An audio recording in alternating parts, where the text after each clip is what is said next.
Welcome to tell now. आइए जानते हैं इंडिया की टॉप न्यूज के बारे में।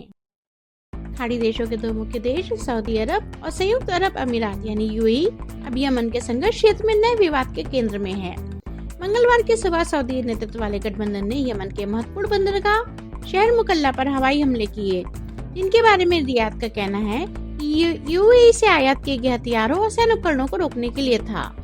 सऊदी अरब गवर्नमेंट ने आरोप लगाया है कि दो जहाजों ने यूएई के पोर्ट फुजैरा से हथियार और लड़ाकू वाहन लोड किए और मिस्र की समुद्री सीमा के पास यमन के अलगाववादी समूह एसटीसी यानी साउदर्न ट्रांजिशनल काउंसिल को पहुंचाया, जिससे राष्ट्रीय सुरक्षा पर सीधा खतरा उत्पन्न होता है। वहीं सऊदी नेतृत्व वाले गठबंधन ने मुकल्ला पोर्ट पर सीमित सैन्य कार्रवाई के तहत एयर स्ट्राइक शुरू की। सऊदी अधिकारियों के अनुसार जहाजों ने ट्रैकिंग सिस्टम बंद कर दिए थे और हथियार उतारे थे, जिसे रियाद ने आतंकवाद और क्षेत्रीय स्थिरता के लिए खतरा बताया। सऊदी विदेश मंत्रालय ने यूएई पर आरोप लगाया कि वह एसटीसी को प्रोत्साहित कर रहा है, जिससे यमन की आधिकारिक सरकार की सत्ता चुनौती में आ जाए। रियाद ने साफ कहा कि किसी भी खतरे को राष्ट्रीय सुरक्षा की रेड लाइन मानता है, उसे हर हाल में रोकने के लिए कदम उठाएगा।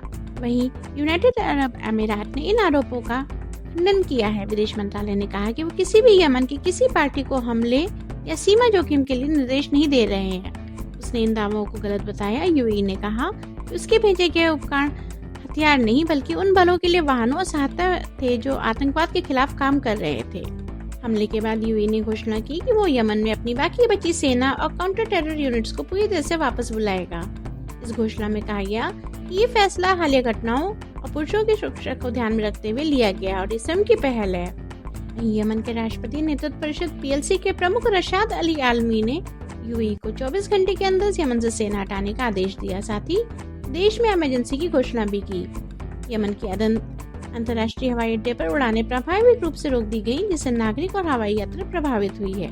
ये घटना उन दिनों में सामने आई है जब यमन में सिविल वार और अंतर्राष्ट्रीय संघर्ष लगभग एक दशक से चल रहा है और अब ये खाड़ी सहयोगियों के बीच में दरार का कारण बन गया है। यूएई और सऊदी अरब पहले यमन में हूतीस के खिलाफ लड़ रहे थे, लेकिन अब उनके बीच रणनीतिक मतभेद और एनएससी के समर्थन को लेकर टकराव खुले में सामने आ गया है।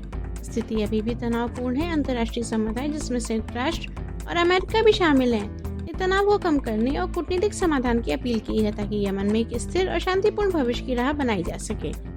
ये थी आज की देश की कुछ खास खबरें। वीडियो पसंद आए तो आप इसको लाइक और सब्सक्राइब करना मत भूलिए। मिलते हैं नेक्स्ट अपडेट में। Thank you for watching till now.